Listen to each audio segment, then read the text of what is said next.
GM. Swapan Mahmud video ধারণ Bangladesh police bureau of investigation Dhaka উত্তর PBI অতিরিক্ত ডিআইজি প্রেসিডেন্ট পদোন্নতিপ্রাপ্ত Mohammad Enayet Hossain Mannan PPM BDC crime বার্তা সাক্ষাৎকালে বলেন, বিডিসি ক্রাইম বার্তা জনগণের কল্যাণে, রাষ্ট্রের কল্যাণে নিরলসভাবে কাজ করে যাচ্ছেন এবং বস্তুনিষ্ঠ সংবাদ পরিবেশন করছেন। 2021 সাল থেকে সুনামের সাথে মাদক জঙ্গিবাদ অপরাধমূলক কর্মকাণ্ডের নিউজ প্রকাশ করেন বিডিসি ক্রাইম বার্তা সবসময়। বিডিসি ক্রাইম বার্তার সাফল্য কামনা করি, এগিয়ে যাক সত্যের সন্ধানে। ট্রু পিকচারটা প্রতিফলিত হবে তাদের নিউজের মাধ্যমে, এটা আমরা প্রত্যাশা করি। বিডিসি ক্রাইম বার্তাকে আমরা অভিনন্দন জানাই এবং তাদের উত্তরোত্তর সাফল্য কামনা করি।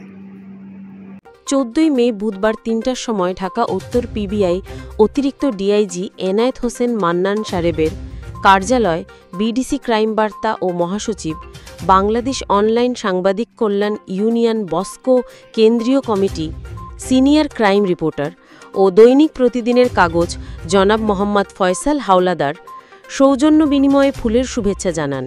এ সময় police bureau of investigation Dhaka উত্তর পিবিআই অতিরিক্ত ডিআইজি জনাব এনায়েত হোসেন মান্নান সাহেবের হাতে ফুলের তুলে দেন ক্রাইম রিপোর্টার ফয়সাল হাওলাদার ও অন্যান্য প্রমুখ।